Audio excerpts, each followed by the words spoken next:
y nos va a mostrar los cálculos que ha hecho. Y asesores, producción de trigo en millones de toneladas en función de los años. Tenemos un 44 menos de producción de trigo. Si vemos a qué se debe esta variabilidad en producción, podemos ver qué pasó con la superficie cosechada del cultivo y con los rendimientos. Fíjense que también siempre tuvimos entre 6 y 7 millones de hectáreas sembradas. Esas superficies son las zonas que más disminuyeron el año pasado la siembra, vieron complicadas principalmente el NOA, el centro y norte de Córdoba. La zona que es la zona núcleo sur, que es donde son el litoral, Entre Ríos, y la nuestra fue la peor, nuestra región. Perdón. Y si vemos esta caída en quintales, ¿sí? A cuánto corresponde, todas las zonas rojas, igual que lo que pasó a nivel país, acá la producción empezó a aumentar a partir del 2016 de manera sostenida. Llegamos a un récord de 3,54 millones de toneladas, que era el 16% del país en el 2021, y esta campaña pasada pasamos a solamente un 1,13 millones de toneladas, es lo que aportamos, ¿sí? Si vemos qué pasó con la superficie, también, fíjense, sigue la misma tendencia que lo que pasó a nivel nacional, ¿no? Tuvimos una caída muy fuerte en la superficie y bien todo sostenido, luego hay como una estabilización en los últimos años. Y el año pasado caímos a 1,9 en promedio. O sea que para nuestra región fue peor, y es lo que vienen diciendo los mapas, esta campaña fue peor que la del 2008. Que siempre cuando íbamos a mitad de campaña el año pasado todo el mundo se acordaba, será como la del 2008. Bueno, para nosotros, para 1000 toneladas y luego de un salto, es bastante variable. Pero bueno, la campaña 2021 aportó 93.000 toneladas y cayó un 75% el año pasado. Y eso está. Si vemos qué pasa con San Nicolás, la tendencia también es similar, muy estable, y luego se incrementó a partir del 2016 y cayó un 88% la producción de San Nicolás, del partido de San Nicolás. Y eso se debió a que se sembró mucho menos, un 66% menos de superficie, y más o menos un 66% cayó el rendimiento. Pasó de tener 5 toneladas en el 2021 asociadas a la variabilidad climática. La variabilidad climática siempre impone un riesgo a la productividad de los cultivos. Y cuando hablamos de variabilidad climática, hacemos referencia en general a la variabilidad estacional, o la variabilidad interanual entre años, ¿sí? Ahora ya todo el mundo conoce y estamos todos atentos si es un año niña, niño o neutro, o variabilidad de varias décadas, generalmente a nivel regional. Y ahora le sumamos, ¿sí? Y todo el mundo ya sabe bastante del tema, que esta variabilidad climática se encuentra incrementada, por así decirlo, por un proceso que llamamos cambio climático. Este proceso de cambio climático es un proceso que ocurre a nivel global y está asociado a un efecto antrópico productiva. Se registró un aumento de la temperatura media anual por un aumento de la temperatura mínima, ¿sí? Las noches son más cálidas en general. Tenemos una disminución de los días con heladas, pero ojo al piojo que la variabilidad y la fecha de heladas extremas aumentó, es una invitación, va a caer de manera más intensa, más milímetros en menos tiempo. Y eso va a generar mayor riesgo de inundaciones o riesgos de anegamientos temporarios en sectores donde no haya buen drenaje. Y esta racha seca del invierno se prevé que va a ir en la zona centro incrementándose un poquito. ¿Sí? En general, esta variabilidad modifica los rendimientos, y algo importante a tener en cuenta es que en general, si uno mira cómo varían los rendimientos los años niñas o niñas en el cultivo de trigo, la hizo una simulación, esto es de la Oficina de Riesgo Agropecuario, y simuló y se fijó el rendimiento en esos años. Y fíjense, estos son los años niños. El verde es que aumenta mucho. El verde es que aumenta mucho. El clarito es normal a alto. El gris es que no pasa nada. Vamos para la niña. Si viéramos esto para maíz, esto sería rojo, todo rojo. Fíjense que en trigo tenemos generalmente rendimientos normales, ¿sí? Normales a altos, no tenemos mucha diferencia, ¿sí? Acá me equivoqué, normales a normales a bajos, ¿sí? El amarillo.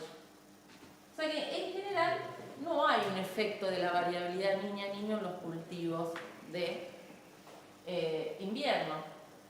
Pero claro, ahora venimos de 3 años, ¿sí? Donde la secuencia de 3 años seguidos sí tiene un impacto.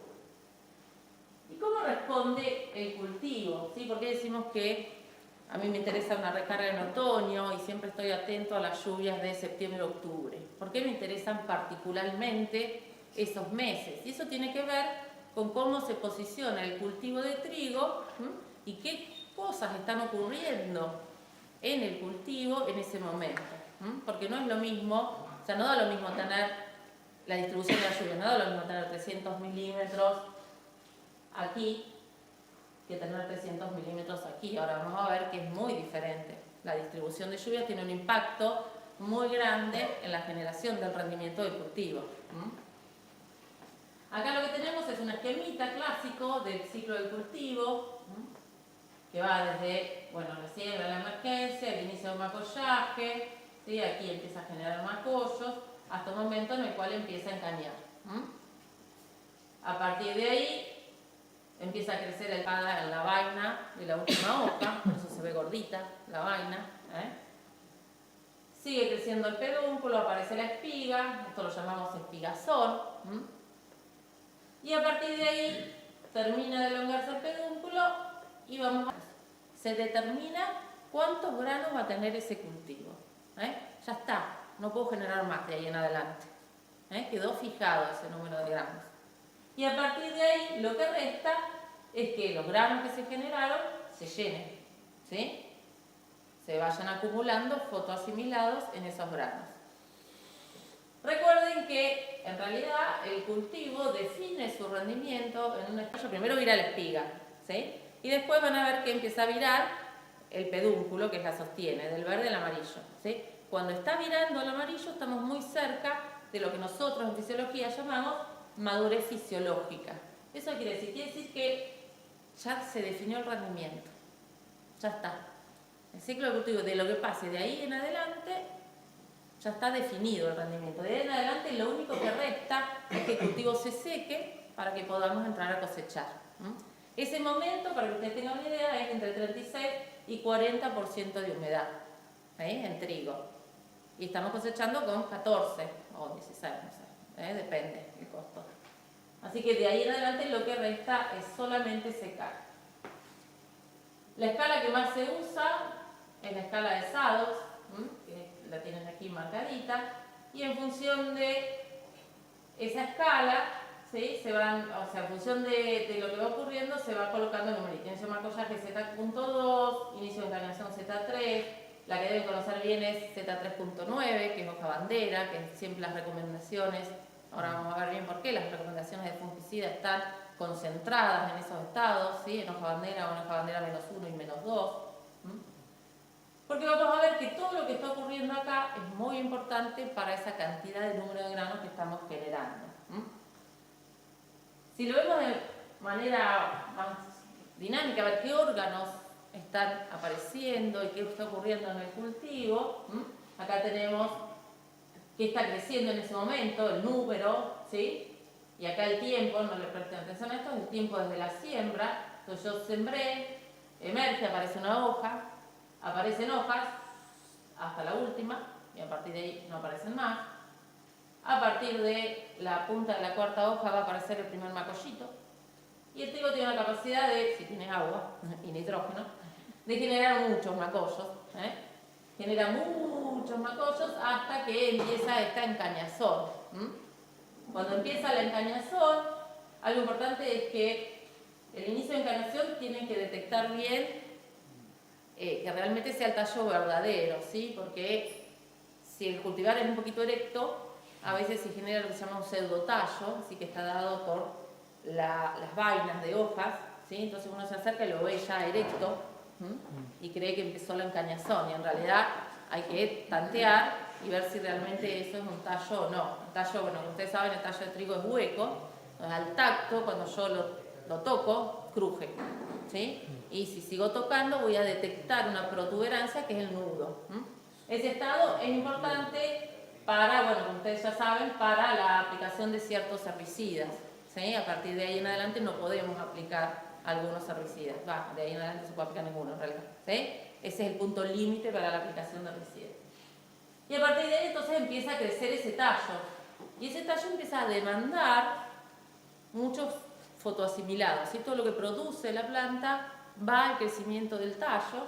Entonces muchos de los macollos que se habían generado empiezan a morir, mueren los últimos que se generaron, los más chiquititos empiezan a morirse, y si te acercás a la mitad del cañazón podés ver, seguramente van a haber hojas senescentes amarillas abajo, que pueden ser algunas hojas y también macollos, los macollos más jóvenes. Y acá yo ya en espigazón puedo contar cuántas espigas por metro cuadrado voy a tener. Ahí se me define realmente cuál es la cantidad de espigas por metro cuadrado que voy a tener. En algún momento empieza a crecer la espiga. Hacia el último tercio de la encañazón empieza a crecer la espiga. El crecimiento de la espiga también es muy importante, porque del crecimiento de la espiga va a depender cuántos granos va a tener cada espiga. ¿Y por qué? ¿Qué está pasando en la espiga? Imagínense que esto es el raquis, ¿sí? Y esto es una espiguilla. ¿Cuántos granos tienen en las espiguillas? Cuentan ustedes en esta zona, más o menos. En una espiguilla, ¿cuántos granitos hay? 3, 4. Bueno, 3, 4 granos. Bien. Entonces, imagínense que esto es una espiguilla, ¿sí? Donde ustedes ven 3 granos. Y acá tenemos, sería el grano 1, o la flor 1, la flor 2 y la flor 3. Esto es lo que va a dar origen al grano, ¿sí? Pero acá crecen las anteras, van creciendo, se va alargando, se va formando los granitos de polen adentro de las anteras, se abren las anteras, ocurre la fecundación. Fíjense que esto ya está fecundado, ven que ya es como un triangulito, ya cambió la forma, este grano ya fue fecundado, fecunda y después salen las anteras, ¿sí? Cuando nosotros vemos las anteritas afuera, la fecundación ya ocurrió. Bien, eso es un desarrollo normal. Y esta florcita fecundada tiene un 90% de probabilidad, si no hay nada, no ocurre ninguna hecatombe, tenemos un 90% de probabilidad que me dé un grano. Ahora, dentro de cada espiguilla, el cultivo de trigo, acá el FN, que yo digo cuántas flores diferencia, el cultivo de trigo diferencia 10, 12 flores de las flores. Y esas flores, en vez de tener un desarrollo normal, empiezan a, nosotros decimos morirse, pero en realidad es capaz de ser fecundada y dar un grano. En condiciones normales el cultivo pierde el 50% de las flores, en condiciones normales. Si a eso le sumamos alguna condición, en vez de con el 50% nos quedamos con el 30% de las flores, y ahí nos va a bajar el número de granos por espiga, ¿sí? Y todo esto está ocurriendo en esto que nosotros llamamos de fisiología periodo crítico del cultivo. Si volvemos a mirar el ciclo del cultivo, cuando emerge se me fija uno de los componentes de rendimiento, que son las plantas por metro cuadrado. Si bien es un componente importante, ¿sí? Obviamente, depende del rango de plantas con el que me quede, no es tan importante como en otros cultivos. ¿Por qué? Porque tiene mucha capacidad de compensación, ¿sí? El cultivo de trigo. Puede, para que ustedes tengan una idea, una planta de trigo, ¿sí?, aislada puede generar 8 veces más área foliar, o sea, hojas verdes a través de los macollos, que una planta que está en cultivo. O sea que tiene lo que llamamos mucha capacidad de compensación. Obviamente esa capacidad de compensación se puede expresar si tiene agua, y si tiene nitrógeno, y si tiene fósforo, ¿sí? Si tiene condiciones de crecimiento. Pero tiene mucha capacidad. Entonces, está bastante lejos de lo que nosotros llamamos un periodo crítico para definir el rendimiento. Después se diferencian, ¿se acuerdan? Se establecían las espigas son las espigas por metro cuadrado. Y acá sí, este sí es un componente importante, ¿sí? Si yo me quedo por debajo de 550 espigas por metro cuadrado, ya estoy en una zona medio límite, ¿sí? Ya me está limitando el rendimiento que puedo obtener.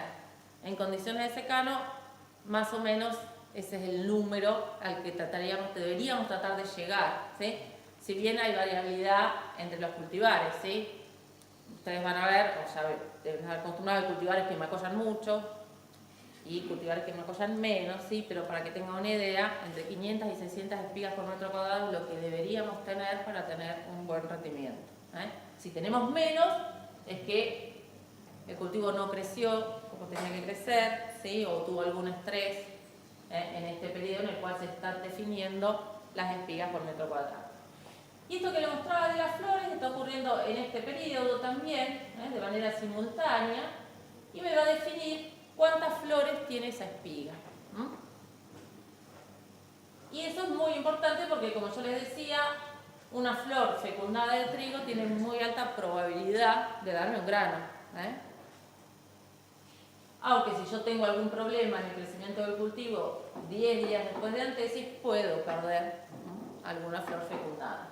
Y acá se estarían fijando entonces 10 días después de la antesis los granos por espiga. Entonces este periodo es un periodo muy importante en el cultivo que va más o menos desde la aparición de la penúltima hoja, de la hoja bandera -1 más o menos, hasta 10 días después de la antesis. ¿Qué quiero yo? ¿O qué sería lo ideal? Lo ideal es que en ese momento el cultivo crezca, lo que nosotros decimos máxima tasa, que crezca lo máximo que pueda, ¿sí? Si yo lo que resta es llenar esos granos. Y acá tenemos los distintos estados por los que va pasando el granito, desde acuoso, acuoso blanco, lechoso, pastoso y maduro. Madurez fisiológica es aproximadamente en la escala de SADOX 8.7, ¿sí? Que es lo que yo les contaba. A partir de ahí ya está el rendimiento definido, lo único que resta es perder humedad, ¿sí? Y en estas etapas, aquí entre lechoso y pastoso, también para el llenado de granos es una etapa importante, pues vamos a ver sostener, ¿sí?, el flujo de agua, la cantidad de agua que va al grano, ¿sí? Es una etapa importante para asegurarme granitos llenos. Si quieren interrumpir, están habilitados. Bueno, entonces en función de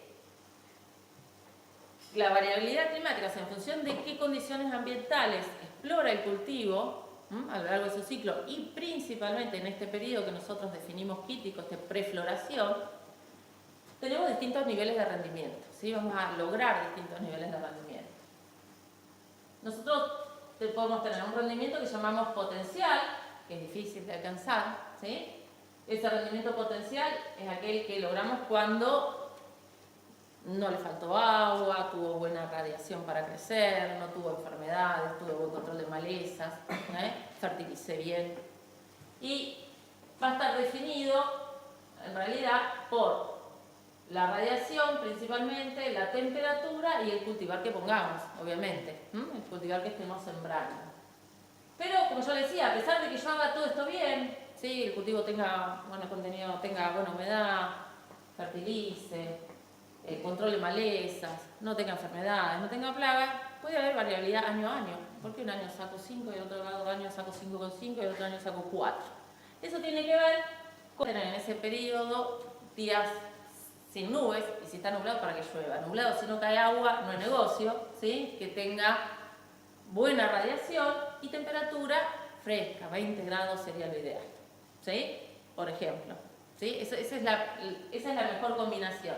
Y eso nos permite lograr altos rendimientos. Por ejemplo, la campaña 2021, que fue récord de rendimiento, nos pasó eso, ¿sí? Tuvimos frescas, y eso, ¿sí?, frescas y no nubladas, ¿no? Frescas y despejado, Entonces, pudimos alcanzar, ¿sí?, en trigo en general, yo tengo probabilidad de alcanzar rendimientos más altos en la medida que siembro más temprano, ¿sí? ¿Por qué?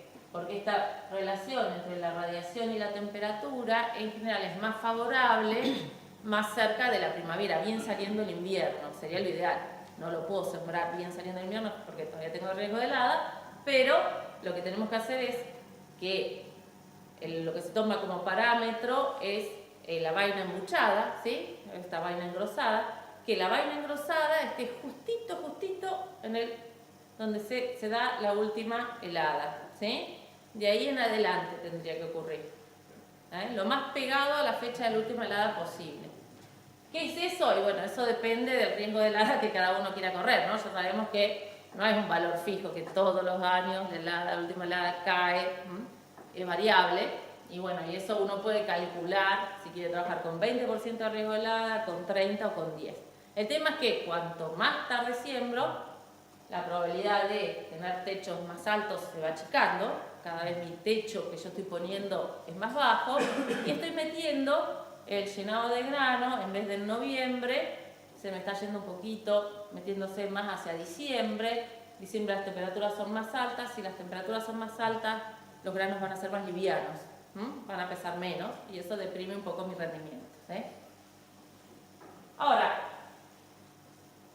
obviamente, este potencial, bueno, hay algunos años que lo alcanzamos, como el 2021, ¿sí? Pero en general lo que tenemos es este rendimiento, que es el rendimiento alcanzable, que llamamos, que en realidad es un rendimiento que es limitado, es el rendimiento limitado por agua, lo llamamos nosotros, ¿sí? Como la mayor producción de trigo, o sea, toda la producción de trigo argentina se hace en secano, siempre el agua nos juega una pasada, ¿sí? Y el rendimiento que estamos explorando y alcanzando es este rendimiento alcanzable, ¿sí? Si tenemos una buena aplicación de nutrientes, ¿sí? Y hicimos un buen control de malezas, enfermedades y plagas.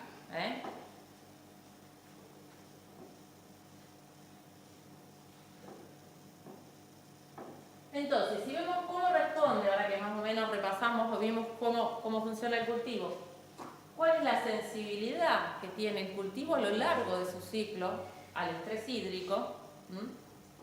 Este eje acá está marcando la sensibilidad al estrés hídrico. De manera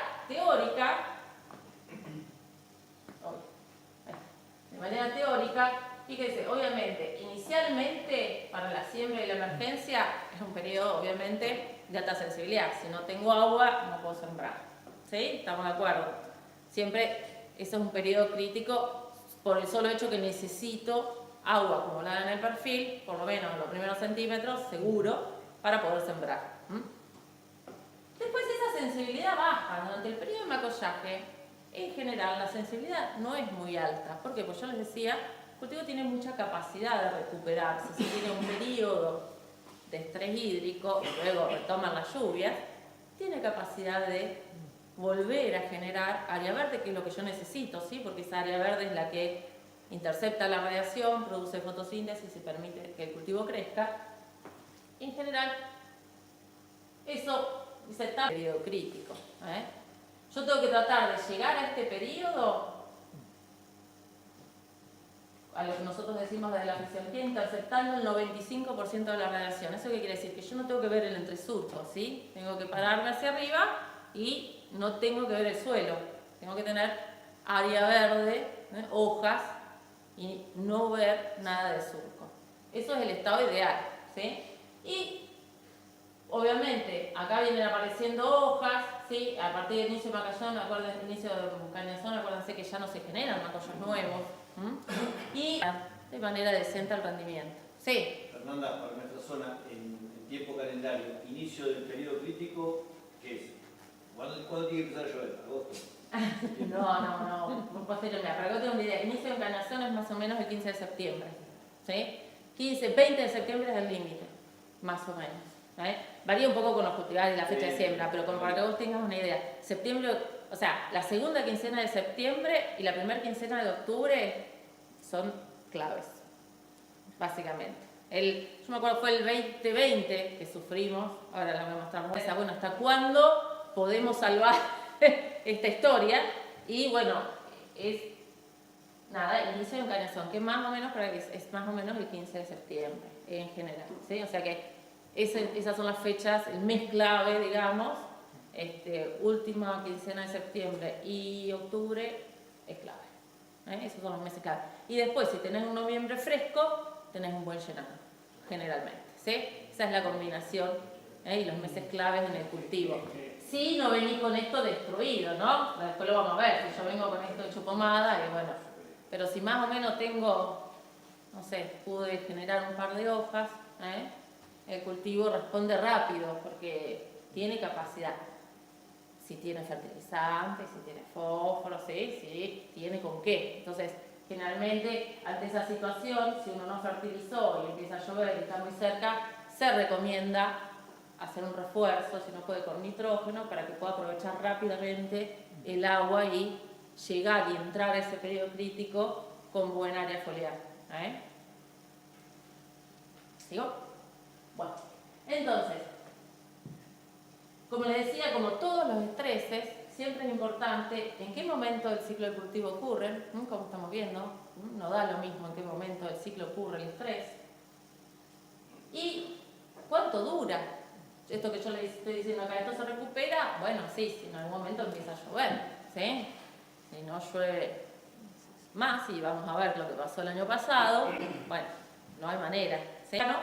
Y en riego. Eso tiene 200 kilos de nitrógeno, ¿sí? Claro. Esto tenía 200 kilos de nitrógeno, que obviamente no pudo usar, porque si no hay agua, no puede utilizar el nitrógeno tampoco. Y lo que hicimos fue medir la temperatura, porque ¿qué rol tiene el agua? El agua es importante, ¿por qué? Porque permite que se expandan los tejidos y las hojas. El agujero que ven acá es porque nosotros sacamos una muestra, pero yo tengo que ver todo hoja, todo verde. Esta es la condición en la cual debiera estar para tener un buen rendimiento.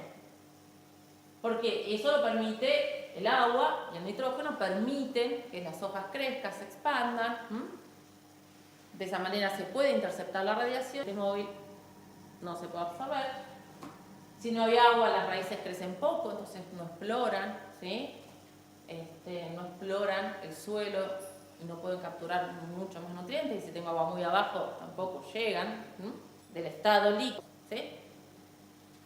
Y eso también sacamos el efecto, sacamos el surco, ¿sí? Lo poquito que se puede ver acá, y miramos solamente qué temperatura tiene, ¿sí? Y fíjense, la temperatura máxima y la mínima era entre 36 y 26. Fíjense, ¿sí? Estas plantas están no solamente con un estrés hídrico, sino también con un estrés térmico, lo que llamamos estrés térmico. Y en general, ¿sí? Los déficits hídricos en general, en primavera y en verano, vienen asociados a estrés térmico.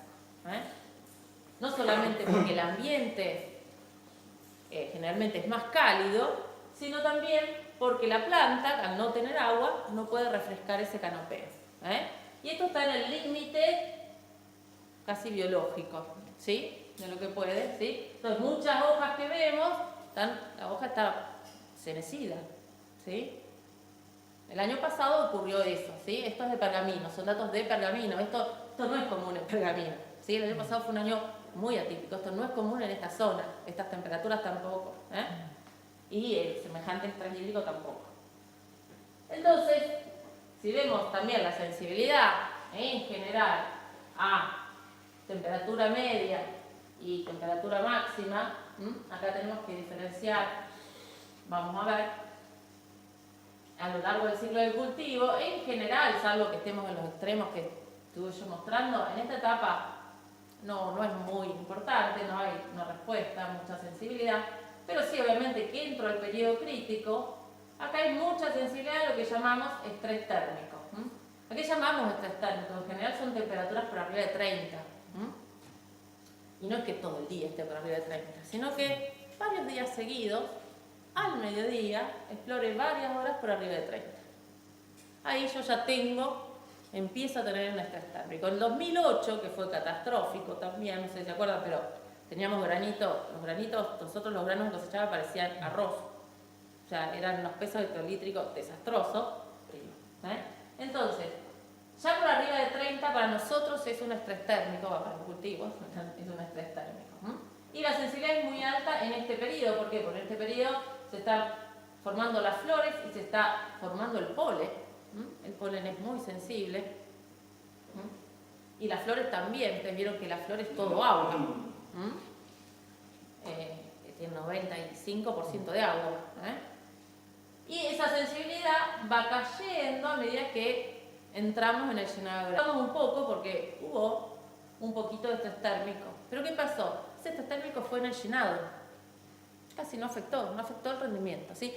A los que habían sembrado tarde y los agarró en vez de en el llenado en floración, había algunos que era muy gracioso, se veían las espigas, las antenitas salen, o se diferencian las flores y el polen, las del centro, y después va para arriba y para abajo. Entonces, veías algunas tocadas y otras no. Y eso pasa en 4 o 5 días, y bueno, eso tenía que ver con si había ese día donde se estaba formando el polen y haciendo la fecundación, si había agarrado algún día o no de estrés, ¿sí? Pero en general, para las fechas normales, ocurrió tarde.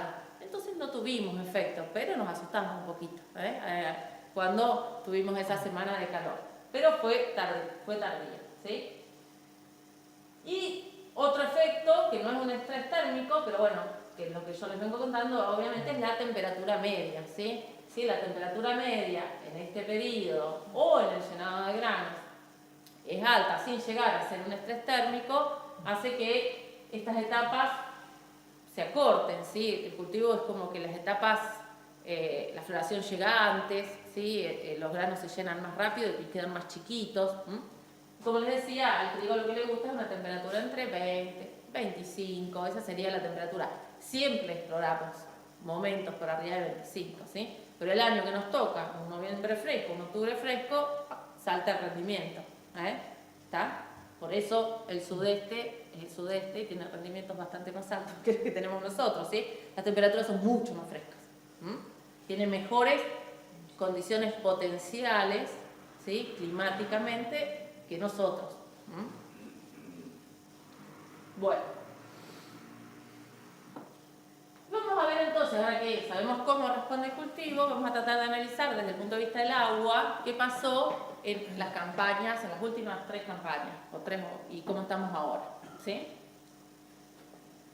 Estos son datos de CEPA INTA, estos son datos públicos, que los pueden buscar, si buscan, googlean CEPA INTA las van a encontrar, es información pública disponible. Acá lo que tenemos es el agua hasta los 2 metros de profundidad, cuando el perfil da 2 metros de profundidad, ¿sí?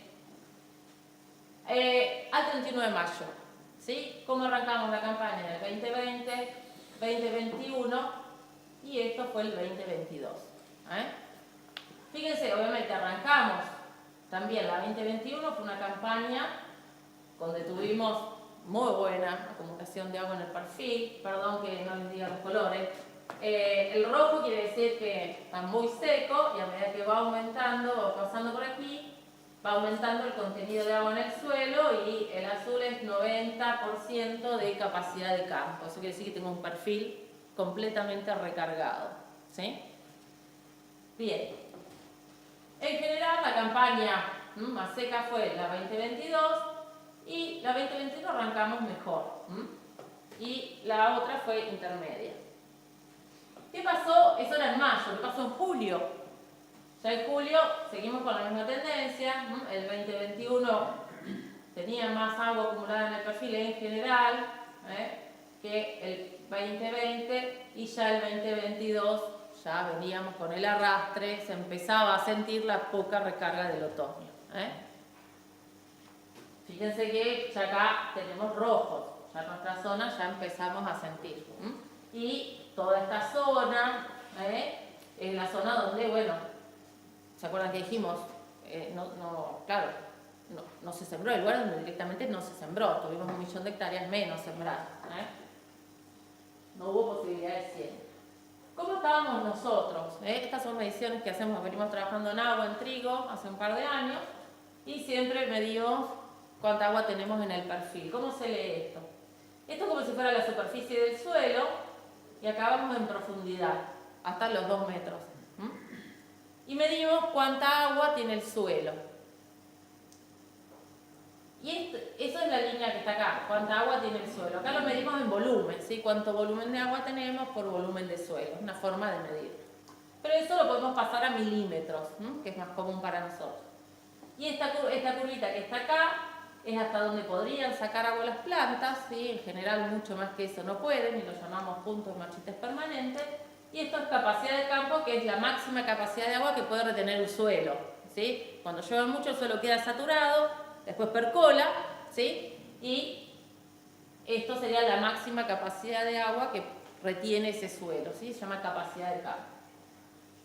Y en 2020 nosotros, en Pergamino, arrancamos hasta el 1,20 m con 68 milímetros, y de ahí hasta los 2 metros teníamos 76 milímetros más, teníamos 144 milímetros a los 2 metros. Para que ustedes tengan una idea, si yo tuviera todo el perfil recargado hasta los 2 metros, ya está. Ya tengo casi 350 milímetros, ¿sí? Si tenemos 1,20 m, en los suelos nuestros tenemos 200 milímetros más o menos, si tengo bien recargado el perfil. 200 milímetros al 1,20 m es bastante. Ahora vamos a ver cuánto requiere un trigo, más o menos, en nuestra zona, no lo extrapolen, vamos a hablar de eso.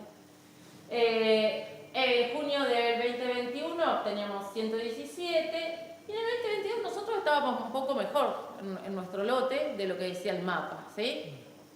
Fíjense que no estábamos tan mal, estábamos mejor que el 2021. Más allá de que los mapas representan, siempre hay que ver el lote de cada uno cómo está, tener una idea, ¿sí? Porque tiene cierto error, ¿sí? Tiene que ver también con el uso, cómo venimos, con rotaciones. Estábamos bien. ¿Y qué pasó después? Fíjense, el 2020 las lluvias entraron justo. No le sobró nada, lo que hablábamos hoy. Todo este periodo acá, que el 2020 es el celestito, sufrimos, encima tuvimos un montón de heladas, ¿sí? El área foliar se había generado, las helarias la quemaron, no se podía recuperar el cultivo porque no había agua, no llovía. Pero tuvimos la suerte que por ahí, por el 10, 12 de septiembre, empezó a llover, el cultivo se recuperó y el rendimiento en general fue muy aceptable. El 2021, ¿se acuerdan que habíamos tenido muy buen perfil? Llovió más, el año no tuvimos problemas de agua y eso permitió que se expresara un buen potencial de rendimiento, ayudado por lo que yo les contaba, esas temperaturas frescas, ¿sí? En septiembre, octubre, con muy buena radiación. ¿Y qué pasó el año pasado? Nosotros el año pasado, hay lugares que tenían muy poca agua, pero los lugares que a pesar de eso, como el nuestro, en el ensayito que yo les mostré, que arrancamos con agua en el perfil, bueno, no llovió más, ¿sí? No llovió hasta el 29 de octubre, una lluvia importante. 29 de octubre es tarde. ¿Por qué? Acuérdense, yo les dije que el número de granos se define, queda fijo en antesis, 10 días después de antesis, ¿sí? Y para que se fije el número de granos también necesito área foliar. Ya veníamos con cultivos con muy poca área foliar, muy poca generación de macollos, y recién la lluvia vino en octubre. Ya en octubre ya es tarde, ya estábamos llenando granos, ¿sí? Ya habíamos generado ya poquitos granos, y los granos que se generaron se llenaron, pero vino muy muy tarde. La poca lluvia que vino tarde, ¿sí? 100 milímetros tarde, tarde para lo que es el cultivo. Si esos 100 milímetros hubieran caído 20 días antes, hubiéramos tenido rendimientos un poco más altos, claramente. ¿Está? Y eso es lo que nos pasó. Y otra cosa importante, bueno, ¿con qué eficiencia? Estos son aproximados los valores. Entonces, ¿con qué eficiencia usa el cultivo el agua para producir rendimiento? Yo acá lo que hice es algo medio grosero, que es tomar el agua que teníamos almacenada en el perfil, más lo que llovió, y lo que tuve en cuenta fue el rendimiento promedio del partido, ¿cierto? Todos estos pergaminos, como para tener una idea. Fíjense que el año 2020 producimos 12 kilos por hectárea de agua disponible, considerando la que tengo almacenada. El 2021, que fue récord, pude usarla más eficiente el agua, generé más rendimiento por cada milímetro, me fui hasta 14, un valor alto ese. Y el año pasado fue de 9 kilos nada más. ¿Por qué? Y también porque me cayeron tarde. ¿Sí? No pude, la poca agua que cayó no la pude usar eficientemente porque me cayó en un momento del ciclo donde el cultivo ya había definido el componente más importante, que es el número de granos. ¿Sí? Si yo tengo poco número de granos, el peso no puede compensar mucho. ¿Sí? Por eso también tuvimos poca agua y con mala distribución. Fue completo el año y con este térmico. O sea que fue un año completito. En general, el valor que se suele tomar es 10 kilos por hectárea por milímetro cuando uno quiere hacer una aproximación. ¿Sí? Aunque esos 10 kilos ya, a mi gusto, son más para una zona más como Córdoba. ¿Por qué? No extrapolen estos datos, ¿por qué? Porque no es lo mismo la eficiencia con la que yo puedo usar el agua para producir rendimiento en Pergamino o en Córdoba. ¿Sí? En Córdoba yo necesito más agua para producir lo mismo. ¿Sí? ¿Estamos? Y eso tiene que ver con el ambiente, que es un ambiente más seco, demanda más la atmósfera. No hagan extrapolaciones, porque la otra vez me pasó en un curso que un alumno me dijo, necesito 700 milímetros. No, ¿en dónde? En Córdoba necesitará 700 milímetros. Nosotros con menos hacemos un cultivo, ¿sí? Con 340 en el 2020 logramos 4.200 kilos. ¿Está? No es directo, tan directo. Es más, en el 2021 con 400 milímetros logré 5 toneladas. ¿Sí? Fue un año excepcional. Yo tomaría un 12 como un valor un poco más aproximado que 10, pero anda en esos valores, ¿sí? Para que ustedes tengan una idea de lo que estamos hablando. Bueno, ¿y cómo estamos ahora? En nuestra zona. Nosotros tocamos el otro día justo agua en Pergamino. De vuelta, estuvimos más vagos este año, llegamos hasta el 1,50 m, ya se me cansaron de hacer hasta los 2 metros. Llegamos hasta el 1,50 m nomás. Esta es el agua, la curvita de agua en el suelo, fíjense que es bastante pareja al 18, o sea, no es que tengo todo el agua acumulada arriba, me parejó bastante. Algo importante fueron esas lluvias iniciales de mayo, fueron lluvias suavecitas, caía poquito, varios días, cayó poquita agua, pero eso es bueno, ¿por qué? Porque infiltra, o sea, lo que llamamos la efectividad de la lluvia es alta, ¿sí? Me aseguro que, esa agua que está cayendo va infiltrando despacito en el suelo, es mucho más efectiva que me caigan 30 milímetros en una hora. Ahí pierdo gran parte del agua porque escurre, no tiene la capacidad del suelo de que infiltre, ¿sí? Una cosa es la lluvia y otra es la lluvia efectiva en general, ¿sí? No siempre todo el agua cuanto más intensa es la lluvia, menor es la efectividad en general, ¿sí? Y bueno, también depende del suelo, ¿no? O sea, de qué porosidad tenga el suelo. Y después, bueno, acá teníamos entonces hasta el 1,20 m ya, 70 milímetros, acumulamos en los primeros días de mayo, bastante bien. Y después, del 19 de mayo al 25 de mayo, cayeron 98 milímetros. ¿Sí? O sea que nosotros en Pergamino, por lo menos en el lote nuestro, en nuestra zona, estamos bastante bien acomodados. ¿Sí? Tenemos unos 174 milímetros, como para arrancar. Ahora, ¿cómo está el resto de la zona? Yo les cuento lo que digo yo. Estos de vuelta son los mapas de CEPA INTA, que bueno, justo hoy se arregló la página, pero no sé si vieron, pero el INTA estuvo hackeado, está semi-hackeado todavía, ya superamos, pero todavía hay cosas que no funcionan. Y bueno, molesté a medio INTA para que me pasen todas las fotos, porque no hay nada, vos querés entrar y no hay nada en ningún lado. Pero bueno, justo hoy la arreglaron ya esta página. Esto es la diferencia que hubo entre el 20 de mayo y el 31 de mayo. Si está celeste es que aumentó el contenido de agua, ¿sí? Entonces fíjense que los últimos 10 días de mayo, en general, en toda esta zona aumentó el contenido de agua del suelo, ¿sí? Hubo lluvias que permitieron acumular agua en el perfil. Ahora, en algunos lugares eso alcanza y en otros todavía no. Fíjense, toda nuestra zona acá, estamos bien, que es lo que yo les decía. Estos son encima, esto es a 1 metro y esto es a 2 metros. A 1 metro estamos entre 70, 80 y 90% de capacidad de campo por acá, en esta zona, el celeste. El verde es 50, estamos por ahí entre 50 al metro. Si vamos a los 2 metros, obviamente un poco menos, ¿sí? Nos vamos al 50% a 2 metros. El 50% a 2 metros es un montón de agua, ¿sí? Son 200 también, casi 180 milímetros. Esta zona está muy bien, pero hay zonas que todavía están rojo furioso, ¿sí? Que le falta agua. Hay muchas zonas donde todavía no hay agua acumulada como para sembrar. No es que ya está, superamos y la campaña triguera arranca en todas las zonas. Hay zonas donde va a poder arrancar y zonas donde todavía hoy no. ¿Sí? ¿Estamos? Eso depende de dónde estemos parados. Ahora, ¿qué dicen los pronósticos? Y esto es lo bueno, ¿sí? Lo positivo. Vamos con noticias positivas. ¿Qué dicen los pronósticos?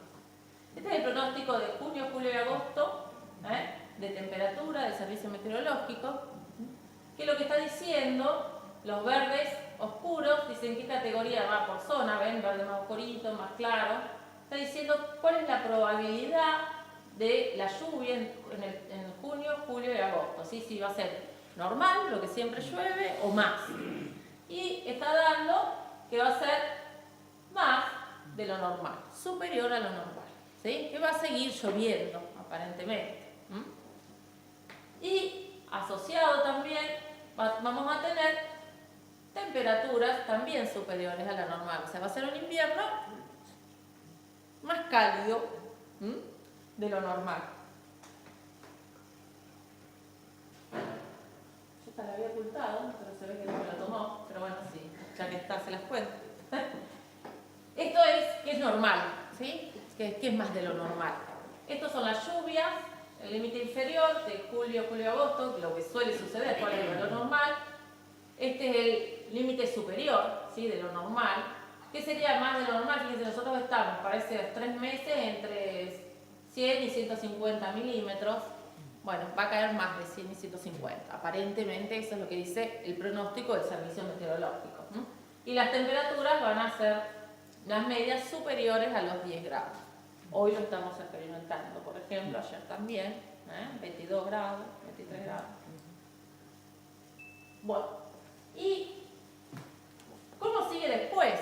¿Cuál es la probabilidad? No tenemos pronóstico todavía, esto hay que ir viéndolo, no hay pronóstico, pero sí sabemos, y está bastante establecido ya, 90% de probabilidades de que el año es niño. ¿Y qué pasa? Yo le dije, bueno, nosotros, ahora el trigo, año niño. ¿Qué pasa? Vamos a ver qué pasa en general con las lluvias en años niñas o niños. Esto es niño, ¿no? Esto es un trabajo también de la Oficina de Riesgo Agropecuario, que es parte del trabajo que yo les mostraba antes, que ellos lo que se fijan es qué pasa con las lluvias, ¿sí? O qué pasó históricamente, ¿sí? 30 años para atrás, los años niños con las lluvias. En cada puntito de eso es una estación meteorológica. Tienen datos de lluvia cada uno de esos puntitos. Y entonces, ¿qué quieren decir los puntitos? El puntito verde quiere decir que no hay señal. Que si es niña, niño, neutro, siempre más o menos llueve lo mismo. No hay señal del niño ahí, ¿sí? Va a llover lo que llueve en promedio. La violeta es hay probabilidad de lluvia superior a la normal alta, más del 50% de probabilidad de que llueva más de lo que suele llover, ¿sí? Y la celeste es que, es como la negativa, hay baja probabilidad de que llueva poco, ¿sí? ¿Estamos? Entonces nos vamos a concentrar en el verde, en el celeste y en el violeta. Dice que nos viene junio, julio y agosto con lluvia. Bueno, ¿qué pasa después? Fíjense acá, ¿qué podemos esperar si es un año niño? Fíjense, agosto-septiembre. No tenemos mucha señal, fíjense, quiere decir que aparentemente va a llover lo que llueve siempre, no vamos a tener más lluvia. Pero ya cuando vamos septiembre-octubre, empiezan a aparecer morado, ¿sí? Más un celeste, y ya octubre-noviembre tenemos en esta zona por lo menos 2 estaciones meteorológicas que nos están diciendo que va a llover más, ¿sí? O sea que aparentemente podemos esperar un octubre con más lluvia. Muchos pronósticos dicen que este niño va a ser un niño furioso, ¿sí? Furioso en el sentido que va a llover mucho y que va a ser cálido. ¿Qué previsiones tenemos que tener? Sí, yo lo voy a repetir 20 veces, si el pronóstico se cumple. Yo no soy meteoróloga, miro lo que dicen los pronósticos. Si el pronóstico se cumple, es bueno que llueva. Ahora, si llueve furiosamente durante octubre, hay que estar atentos algunos riesgos de cosas que nos hemos olvidado después de estas campañas, ¿sí? Que ya no nos pasan hace mucho, pero una es que podemos tener, depende de dónde estemos, en la posición en el relieve y en esta zona con los suelos más pesados, algunos, si llueven lluvias muy intensas, anegamientos temporarios, ¿sí? Ustedes me dirán, ¿qué quiere que haga? Sí, la verdad que no hay mucho para hacer, ahora vamos a ver qué se puede hacer, pero es probable, si el pronóstico se cumple, y octubre llueve mucho y furiosamente, que tengamos anegamientos temporales. Obviamente, cuanto más intensa la lluvia, mayor es el riesgo de ese anegamiento temporal. ¿Cómo responde el cultivo al anegamiento temporario? ¿Tiene sensibilidad a eso? Sí. Sí. Esta es una figurita, esto es el rendimiento, es que tiene el 80%, el 60%, el 40% o el 20% del rendimiento. ¿Sí? Estos son unos ensayitos que hizo Romina de San Celedonio en la UBA.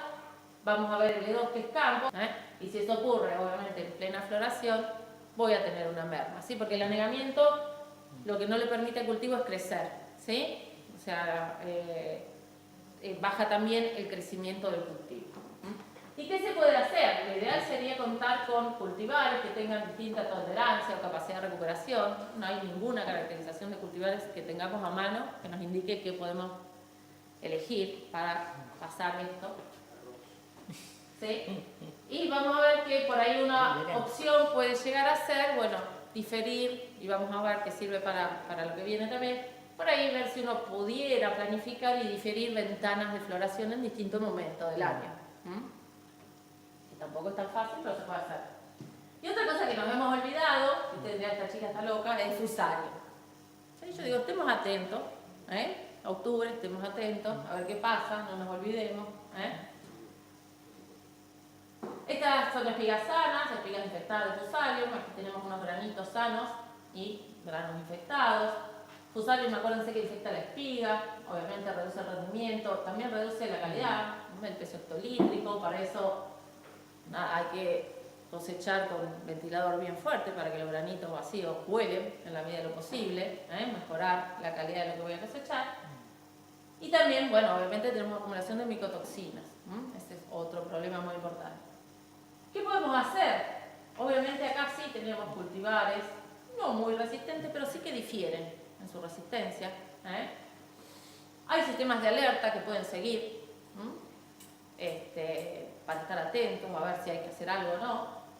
Manejo de fungicidas, los fungicidas generan los triazoles, son los que andan mejor y se recomiendan 2 aplicaciones, ¿sí? Al inicio de la floración y a mitad de floración. La efectividad es intermedia. No es controlar una roya, ¿tá? Y también por ahí tener ventanas de siembra y antesis diferidas, bueno, ayuda a diversificar el riesgo, por así decirlo. Acá hay una lista de materiales, ¿sí? Esto me lo pasó Enrique Alberioni, que es el fitopatólogo de INTA Marcos Juárez. Es un trabajo que todavía no publicó, pero que están por publicar y en la página de Experimental, donde ellos infectan, ¿sí? Los materiales para ver cuál es más sensible, ¿sí? Los catalogan en susceptibles, resistentes, moderadamente resistentes, y hay dentro de estos largos, intermedios y cortos, fíjense que hay una buena proporción de materiales que son moderadamente resistentes, no es una locura. Este es el control que usan, que es SUMAI 3, es el que provee resistencia en general, pero hay un rango, algunos muy susceptibles, en todos los ciclos. En general hay más moderadamente resistentes en los cortos, pero hay variabilidad y uno podría hacer uso de esa variabilidad. Y otra forma, otra cosa que yo le decía era, bueno, tanto para la posibilidad de anegamiento, cuando el clima no es predecible, ¿sí? Cuando uno no... Lo ideal es tener por lo menos algunas, no tener, como dicen, todos los huevos en la misma canasta, sino que si uno pudiera diferir un poco, tener algunas ventanitas de siembra o diferir con los ciclos y generarse algunas ventanas de floración diferente, lo que hace es minimizar un poco estos riesgos, ¿no? O sea, Noterrocom, esta página está buena, la hizo Pablo Abate del INTA Balcarce. ¿Por qué? Porque toma los datos de la red oficial de trigo, ustedes saben que ahí están todos los materiales que se comercializan, y se les mide el rendimiento, más o menos la fecha de floración, Supongo que en algún momento van a subirlo, pero bueno, no es muy referencial, digamos, como para tener un dato de cómo funcionan en general los materiales. Y me pone qué materiales estuvieron ahí, qué materiales son los que estuvieron en esos ensayos, el grupo de calidad, si es 1, 2 o 3, de calidad panadera, ¿no? Y acá dice la diferencia, o sea, ¿qué hace? Pone el promedio del ensayo fue 50 quintales, ¿no? Y entonces me dice, 50 quintales cero fue este. Y este, en 15, un 8%. ¿Sí? Lo ven en el lote, no es muy alta, siempre tomen un rango amplio, ¿sí? Siempre un 2-3% es más o menos lo mismo. Otro dato importante, ¿cómo varió esto que se llama coeficiente de variación? ¿Cómo varía ese rendimiento entre años? Entonces, ¿cuáles son los materiales ideales? Son los que están por arriba del promedio y con baja variabilidad, que son los que están acá, ¿sí? Los que tienen un bajo coeficiente de variación. Eso quiere decir que es estable, ¿sí? Que en general es un 4% por arriba de esos 5 quintales y varía un 3% entre años, ¿sí? Más o menos eso es lo que está diciendo. Y eso lo tienen para ciclos cortos, ciclos largos, tienen 4 fechas de a veces en INASE. Y bueno, para terminar, como conclusión es en general adecuada en nuestra zona, pero bueno, si se recomienda las curvitas, cuánta agua tiene actual y tener una idea de esas curvitas que yo les decía, por lo menos del punto de marchitez permanente. Y eso va a perder y tendrán que esperar a ver si pueden sembrar un ciclo corto. Y bueno, si los pronósticos se cumplen, puede ser que tengamos algún riesgo, ¿sí? En algún momento de anegamiento temporario, ¿sí? Y también la primavera es lluviosa y eso va a favorecer el crecimiento y la generación de número grande de rendimiento, pero bueno, de vuelta, podemos tener algunos riesgos de anegamiento o fusarios, ¿sí? Y bueno, la recomendación es siempre diversificar a la medida de lo posible ciclos y fechas de siembra, ¿no? A la medida de lo posible, porque eso lo que hace es diversificar el riesgo, ¿sí? Lo que hace me difiere, ¿sí? Que no me caiga todo como Y bueno, nada, muchas gracias. Este es el grupo en el cual trabajamos. Trigo, ¿Vos? ¿Hoy? No sabe lo que es la pala. No sabe lo que es la pala. No. ¿Y después nadie sembró todavía trigo? No, están esperando. No, no hay piso en general. No hay piso, está bien, está demasiado húmedo. Se sembró antes de esta lluvia del 25, ya bueno, está emergido, ya hay emergencia. Bueno, se está disfrutando de la lluvia posterior. Sí. Después el otro día hubo una lluvia, pero fue diluvio, hizo por además algo pintó, pero eso no me acuerdo. O sea, porque ya había salido, había alcanzado a emergencia, entonces Claro. y es como dice entonces eso que Claro. está bien. En general los vino, el otro está bien. Sí. Siempre otra pregunta es, bueno, ¿con cuánta agua en el suelo arrancar la siembra, no? 50, 30, 40, 140 en mayo. Parece mentira. Sí, de cómo veníamos. Sí, siempre nosotros venimos arrancando la siembra. Pero bueno, este año, si yo tengo, por ejemplo, un 35% de agua acumulada en el primer metro acumular y el pronóstico da que va a ser un año de lluvias superiores a lo normal, la probabilidad de que en función de lo que dicen los pronósticos, ¿no? O sea, no tengo otra